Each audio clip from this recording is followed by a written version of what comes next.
Okay, so we'll just pick it up. Yep. No, not the Rip Current podcast.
Welcome back to the Great Park. Apologies for the technical difficulties. We're back for inning number 8. 8-9-1. Marquez, Grantham, and Darcy due up to face the new pitcher, Arthur Liu. This pitching change brought to you by Rayborn. Arthur Liu relieving Gavin Eddy. For Eddy, pretty strong outing. 2 innings and 3 strikeouts. Business as usual. No base runners allowed. What do you have on Liu? Back to the Great Park. Yeah, Liu's got some big time strikeout stuff. I mean, 11 strikeouts and 6 1/3. That's what he was known to at Saddleback as his time as reliever, and then he converted into starter and was the OEC pitcher of the year. But so far this summer, he's really battling with some control issues. He's got 9 walks through those 6 1/3 innings. That's come back to bite him here and there. Sometimes he's been able to wiggle out of trouble, and that's kind of that reliever from Saddleback kind of coming back into the frame. But if he can get his control down, he's almost impossible to hit, especially if you're a left-handed batter. He's got a gyro slider and a nasty curveball. It's such a weird angle to come out of his hand. He kind of pauses with his arms, and that ball kind of stops behind his head, and it's hard to see and pick up, especially as a lefty. Marquez 0 for 2 tonight, a strikeout and a ground out. Chops one on the left side. Hackworth is there. He gloves it. He throws to first. A strike to first in time. What a play from Patrick Hackworth, who is automatic at shortstop.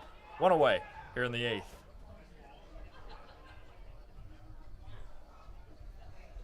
Well, yeah, that was an interesting play. Hackworth decided to just wait back on that one. Didn't charge it. It was kind of an in-between hop, so I think the route he took was a much more safer one, and he had to get up to get that one a little bit, but he's got a strong arm over there at shortstop. He just kind of whips it around, and that was a great pick on his backhand by Jack Hammond as well. That's now 15 straight SunRays hitters retired. First pitch, a strike on Grantham, who is 0 for 2 with a pair of flyouts.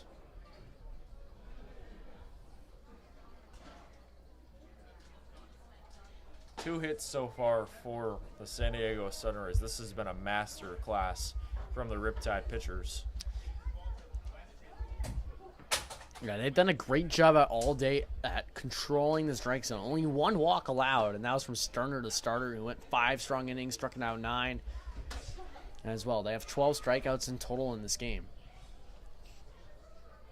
2 balls and a strike after that one, missed inside on Grantham.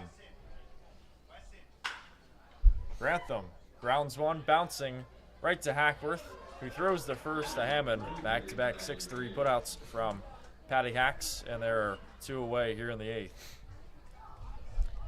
And that was much more of an easier one for Hackworth. He did kind of have to stick out his glove on the backhand, though. That kind of hit the lip of the grass and took a little bit of a weird hop, but Hackworth was in front of that one. He was able to readjust to make the out. Arthur Liu as well as from Irvine. He went to Northwood High School. Spent previous 2 seasons at Saddleback and just finished his junior season at Cal. You saw Liu at Saddleback, right, Dylan? Yes, I did. I mean, just impressive. I mean, going from a lockdown closer where you're up in the conference in saves to being the conference pitcher of the year, that's just an impressive kind of transition to make.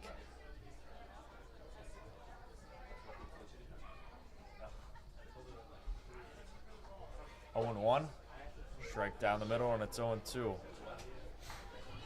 Riptide also have J.C. Allen, who had a prestigious, impressive year with the Bobcats this year from Saddleback.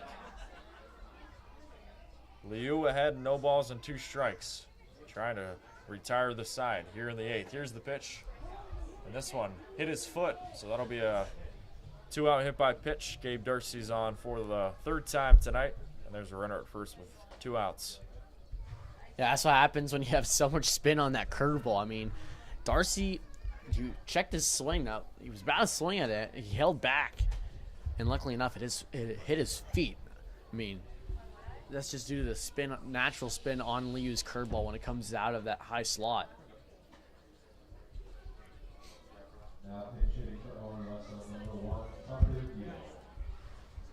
So Owen Wessel's night is done. He would have came up for the 4th time. Instead, it'll bring up Tucker Beal to the plate. Beal is a guy who pretty much plays up the middle infielder, can play short. Primarily a second baseman, though. Lazy pickoff attempt over there at first from Liu. Trying to get Darcy. For Beal hitting 114 in 13 games for the SunRays. This one gets past Senesac, a ball as well. Darcy advances over. He's in scoring position for the first time in a long time for the SunRays. Yeah, I feel like Darcy would have been safe anyways on that, and that's kind of one you just give him the stolen base to if you're a scorer. He got a great jump off of Liu. Right him well as well.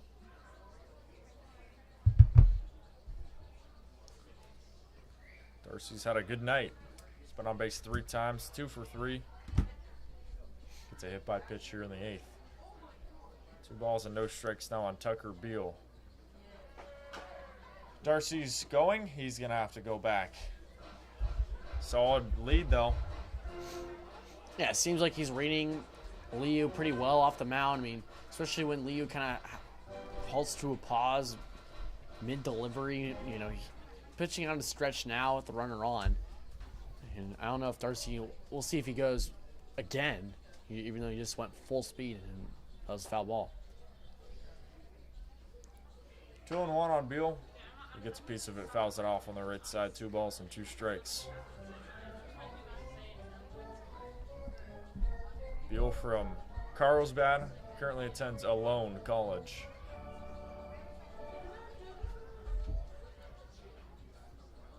Here's Santa Barbara. 2-2. That one misses inside. Gabe Darcy has himself a stolen base. He's over at third. And the SunRays are 90 feet away from scoring a run.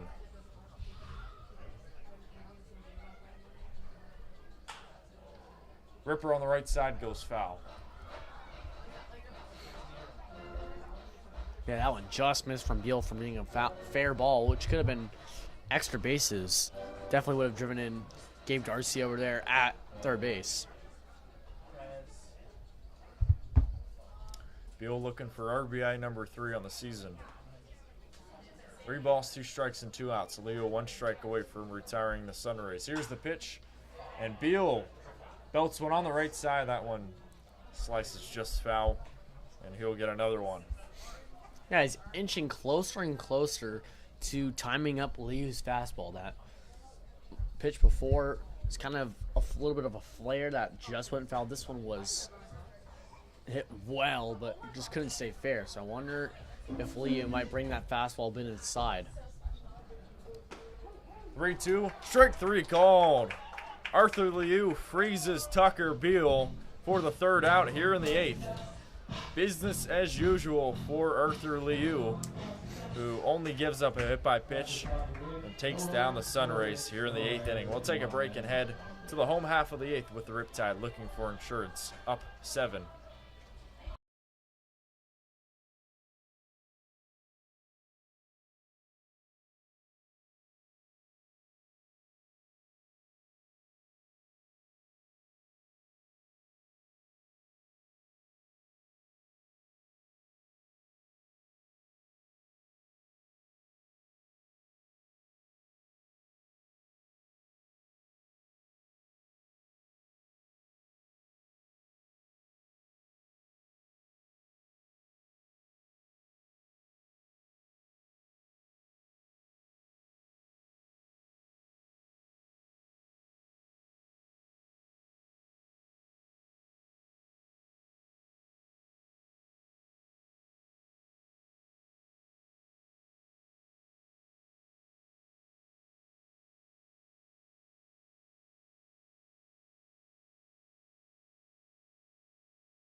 We're back here. Beautiful Great Park in Irvine, California. Riptide up by 7 here in the 8th inning. OC Riptide Baseball presented by Ammunition Wines and Whiskeys. You can find them here at the Great Park. First pitch, a fly ball on the right side. Nate Stuyvesant flies out to Marquez, and there's one away here in the 8th. Number 24, Michael Diaz.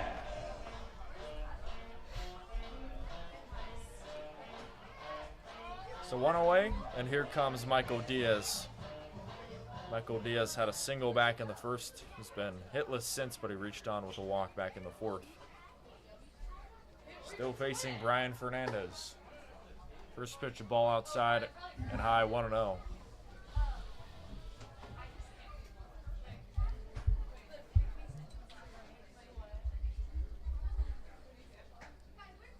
Fernandez's 1-0 pitch misses high, 4 ball, 2 balls and no strikes to Michael Diaz.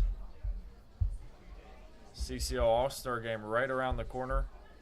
Riptide had 6 selected: Luis Becerra, Rocco Gump, Patrick Hackworth, Ace Reese, Matt Spear, and Andrew Parker. Strike swing on Diaz, 2-1. Yeah, and Matt Spear is going to be participating in the home run derby as a Riptide representative. And, you know, from talking to dugout, it seems like Nathan Gadina is going to actually throw to Matt Spear in the home run derby. He was saying that he was watching the derby, the MLB home run derby last night, and kind of learning that it's really not about throwing just like firm kind of BP. It's more about making sure that those pitches are right over the heart of the plate and thrown accurately, and it doesn't have to be hard. Spear's going to do all the damage. 2-2. Ground ball on the right side. Wessel fields it. He throws the first to late in time, a little bit off the bag, but play made by late there, and there are 2 outs here in the 8th. Now batting number 3, Patrick Hackler. CCL All-Star game is really fun time to be a baseball fan. I mean, they have their own home run derby like Dylan just mentioned, and it's all in one day. The home run derby is before, and then the All-Star game at 7 o'clock. Here's Hackworth. He takes the first pitch ball. It's 1-0. That'll be at the MLB Youth Academy as well, home of the Academy Barons. Yeah, I was talking to assistant coach Matt Smith about what a good round should look like for Matt Spear if he wants to advance. And remember from last year when Reese Chapman of Tennessee was participating, he said that a good round should be around 8 to 10 home runs. But I think the championship round he recalls, the champion only had about 6 or 7. It seems like a lot of the guys were getting gassed towards the end of the competition. Of course, you're using wood bats in it. Hackworth out to left, bounces in for a base hit. Have yourself a night, Patrick Hackworth. He's now 4 for 5 with 3 singles. That's just incredible. I mean, that ball was not hit hard at all, but it just seems like Hackworth can control where the ball lands. I mean, that ball just landed in front of Gavin Collins again. I mean, it just seems like Hackworth just has kind of a remote control on the baseball whenever it just leaves his bat. And he wants it and he wants it, you know, where he wants it. Hackworth is a hitting machine, and with that, it'll bring up Ace Reese, 3 for 4 tonight. Reese, right up the middle, that gets through for a base hit. And he is 4 for 5. So Hackworth and Reese both 4 for 5. They are seeing the ball really well. Oh, yeah, and they're going to hopefully be doing that tomorrow at the CCL Showcase game. That'd be kind of funny if they both start and they both end up batting right next to each other. I mean, they both have great, you know, resumes to really start this game. I mean, when you're hitting in the 380s, the 390s, Hackworth 384, Reese batting 394, they both should be really starting in this game. Hammond taps one on the left side, bounces foul. It's 0-1. You know, especially talking about both of these guys' defensive versatility. I mean, Reese, he's shown that he can play first base, he can play third base to corners, he can play the corner outfields as well. And Hackworth, I mean, he hasn't played outfield all summer, but he played there for the Riptide last summer, and he played there in his freshman year for UCSD. He can play short, third, really anywhere you ask him to. Foul off by Fernandez. What a play there from Connor Spencer. Foul ball. I love it, the athleticism. He leaped up like a ninja. Been doing that a lot over on the third base side. Makes another highlight play. Fernandez ahead 0-2, trying to retire Hammond. Here's the pitch. Hammond, high chopper on the left side, off of the glove of Grantham. And with that, the bases will be loaded, full of Riptide runners here in the 8th. That'll be an E5.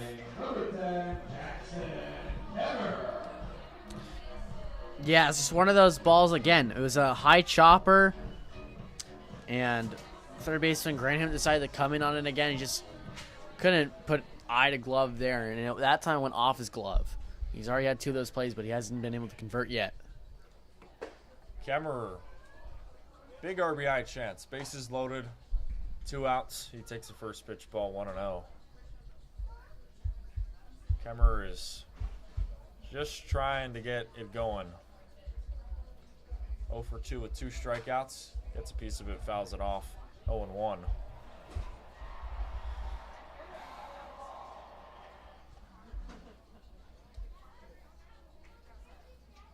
Kemmerer hitting 128 so far. I mean, with guys you get on consistently For Kemmerer here, it feels like you're always going to have an RBI chance. The 1-1 takes a ball that scoots away off of the dirt and off of Zakar. 2-1.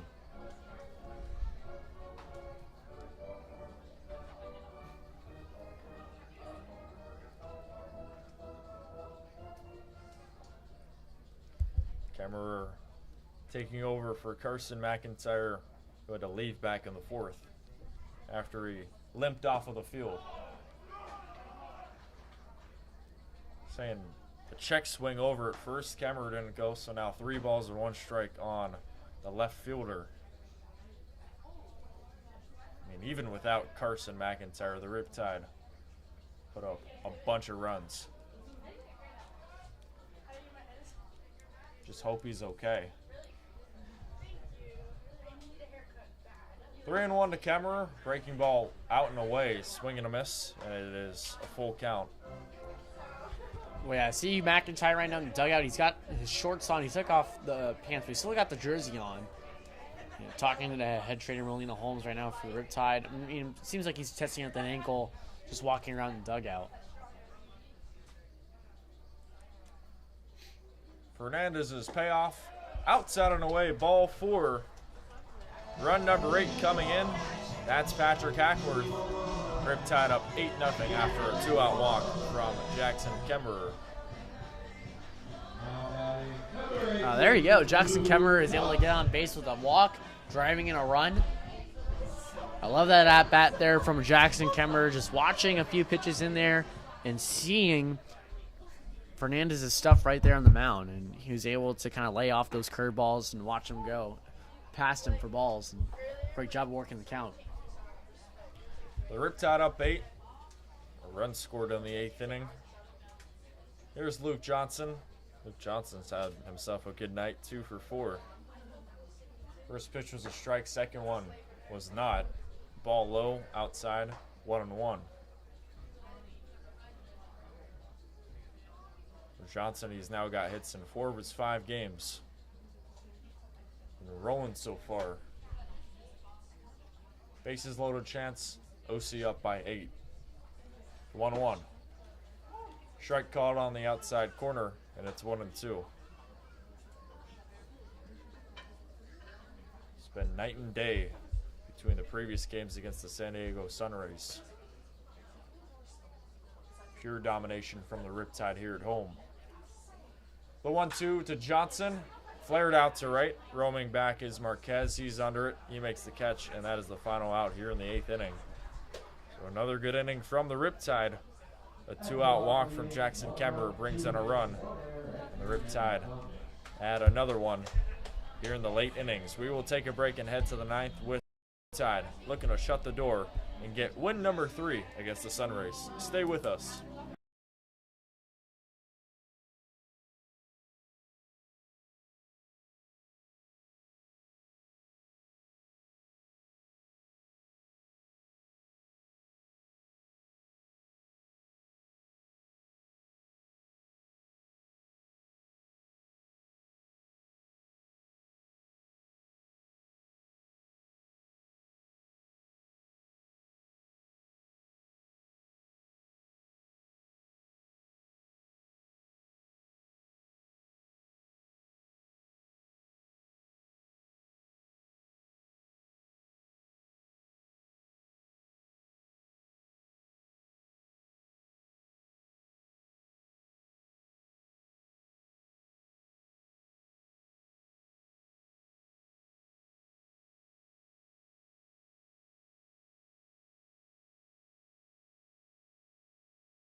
Welcome back to the Great Park here in Irvine, California.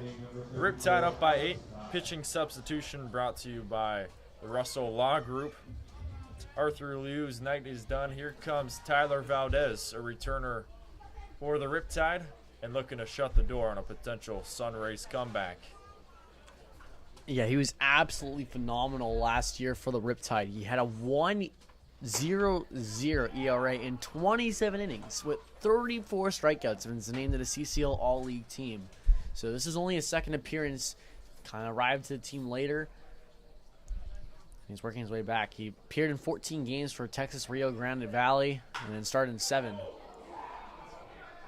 Ripper right to Valdez. He makes a great stop, and he throws the first to Hammond in time for the first out here in the 9th.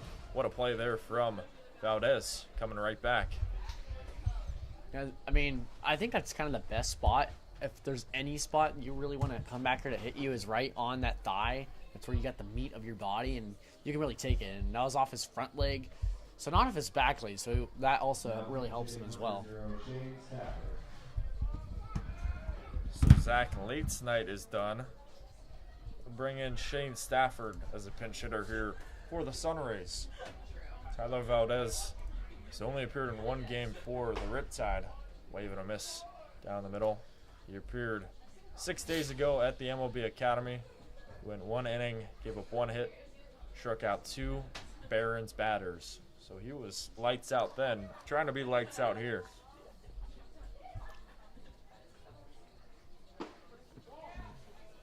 Pitch rifled in there, missed low to Stafford, and it's 1-1. Yeah, Stafford next year is going to be heading to Las Vegas. He'll be playing for UNLV. So in the last 2 seasons at IVC, being arguably their best hitter for the Lasers, where he hit 15 total home runs in 2 seasons. Ball outside, 2-1. He's returning home. He's from Henderson, Nevada. So going to UNLV. Looking to be a big bat for the Rebels in the Mountain West. Here's the 2-1. Hack and a miss, and it's 2-2. Hitting .097 this year for the SunRays.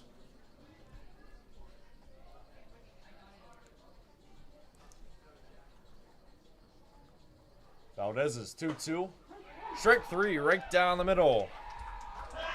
Valdez freezes Stafford, and there are 2 away here in the 9th.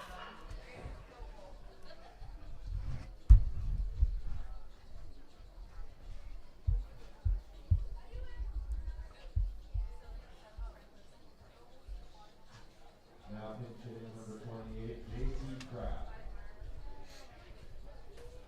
14th strikeout from the Riptide pitchers. Cesar Chavez is done. Bring up JT Crab with 2 away. SunRays down to their final out.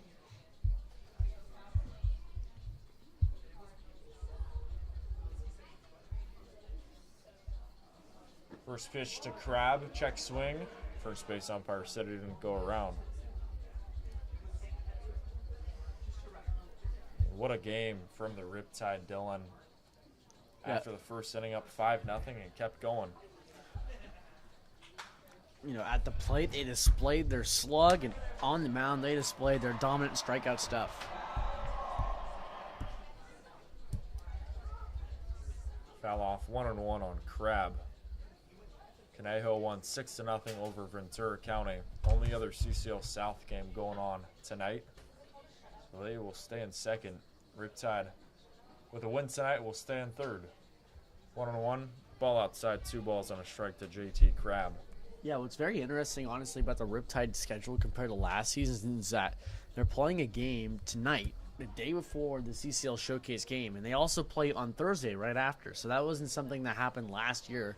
Usually we get both days off, but they're playing back-to-back. I mean, it makes sense, I guess, when you're a South County team closest, that you're not a Barons team, but closest to Academy Field at Compton out of any team in the CCL. Valdez even with Crab. 2 balls and 2 strikes. Here's his pitch, check swing. He did not go around. The Riptide infield and the outfield are ready for the game to end. Gotta hold it for now. That was a close play.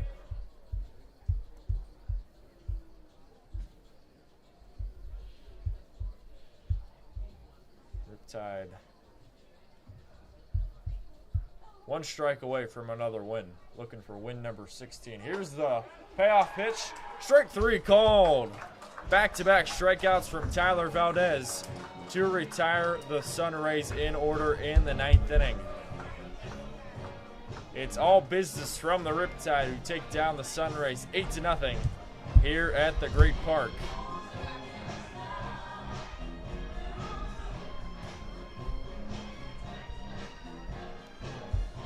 Big win for the Riptide, who take down the SunRays 8-0. It's capped off by a 5-run first inning, and I mean their pitching was dominant as ever. Sterner, Eddie, Liu, and Valdez all were impressive here at home. Yeah, I mean, combined on the night, that's what, 15 strikeouts and 5 extra base hits in the Riptide lineup. I mean, they were just nonstop putting pressure on base. Even when they didn't score runs, they were still able to get a guy on. It seems like they had a guy on almost every single inning besides the 7th. They left a runner on base. So the Riptide were getting on base throughout the whole game, and they were able to capitalize, the 1st, the 4th, and the 8th inning. But that strikeout stuff from the OC Riptide pitchers is phenomenal. They're one of the better strikeout teams in the CCL and the CCL South, of course. And with Luke Sterner on the mound, he just kind of set the tone for the rest of the bullpen. Another impressive outing from Luke Sterner, who racks up those strikeouts, first on the team, and he will leave after another amazing night here at home. With that, the Riptide will improve to 16-11, 5 games over 500. Meanwhile, the San Diego SunRays will go to 5-17. The SunRays and the Riptide split the season series at 3 apiece, so both sides won 3 games. Very competitive and, quite frankly, a very fun series against the SunRays. Riptide and the SunRays always bring it here at home. Riptide's next home game will be versus Ventura County. The Pirates on Thursday. 7 o'clock start. We'll have the live stream for that. Make sure to tune into that on Thursday. With that, that'll do it here from the Great Park. Final score, Riptide 8, SunRays nothing. We thank you so much for tuning in and spending your Tuesday evening with us. Andrew Elvis alongside Dylan Luden with our producer Colin Melcher. Thanks so much and have a great rest of your Tuesday.